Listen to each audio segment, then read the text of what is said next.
Greetings and welcome to this training video about building a survey.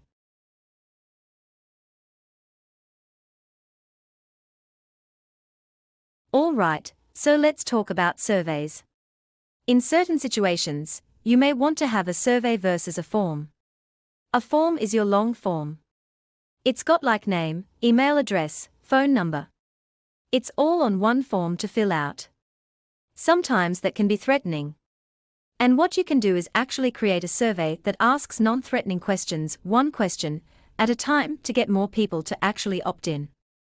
And so it's a great way to discover if you want to disqualify customers or qualify them.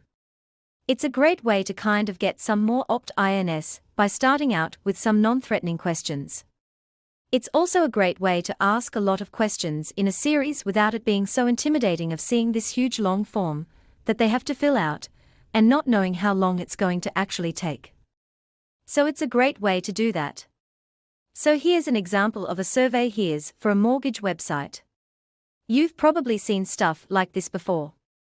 If you've ever tried to get a mortgage, you've seen questionnaires like this where you've got, are you currently working with a real estate agent? How soon do you plan to buy a home? Where it's taking them through the process, asking a series of questions to get them to the end, which then has the opt-in questionnaire.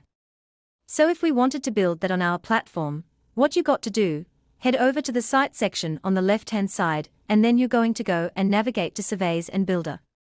And when you do that, it's going to put up a builder on here that we can build out with our questions. Now, the difference is, instead of putting everything in one section like we did with the form, what you're going to do is you're going to add slides for each section there. If you want to add them all into one section, there is an option under Styles. I believe it's under Options, where you could ask one question at a time. So if you want to put everything under one, you can do that. You just got to select this field to ask one question at a time as it moves on. But I like to have slides, so I kind of know that there's a question on every page. It gives me some more room to think and let me know that, hey, that's going to the next question, right? So if we go back over, we go to our fields and we start asking questions. So what I like to do in surveys, I like to start out with non-threatening questions first. I like to start out with things that they are not really giving up their personal contact information yet. I save that for the end. So in my first couple of questions on my survey, I usually ask custom field questions, where I've created different questions that they can pick from or something that's not going to they won't care to answer right away.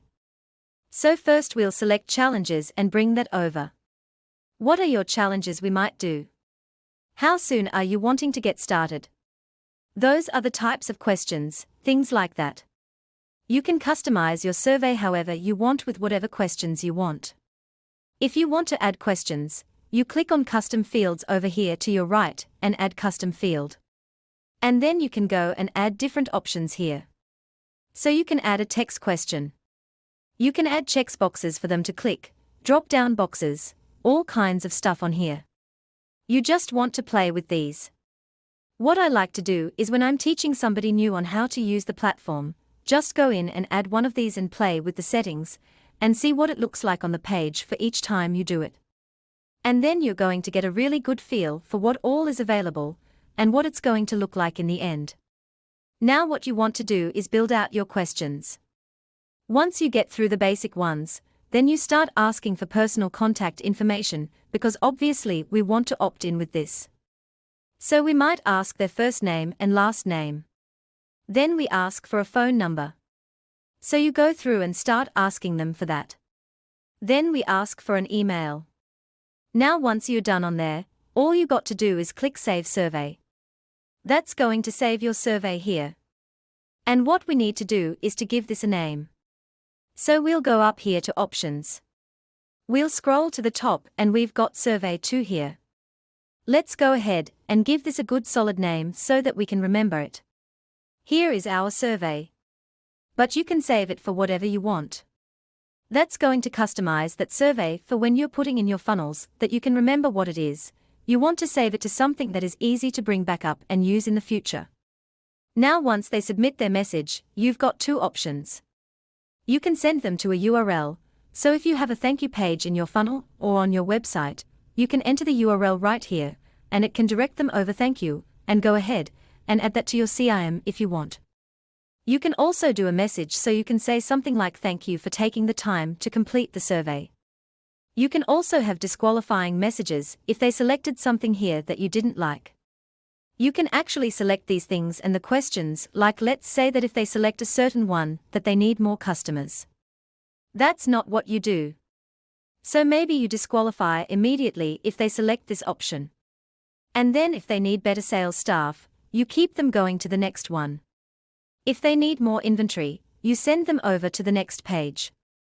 So you can get really interesting with your logic and you can disqualify prospects, ask the right questions, and kind of figure out if they are worth messing with right now.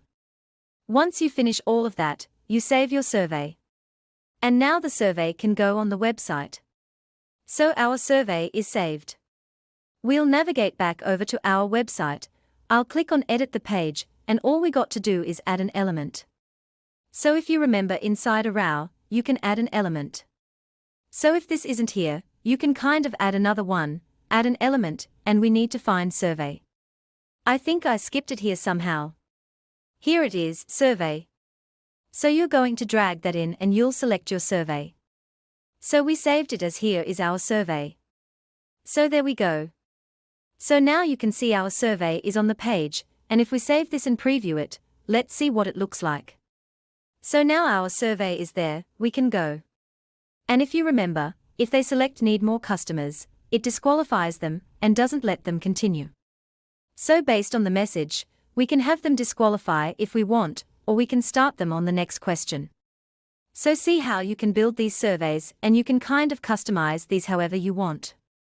You just need to think about what questions to ask, how to format it, how to structure your survey to where it's non-threatening, and then you can add it to your page and customize it however you want.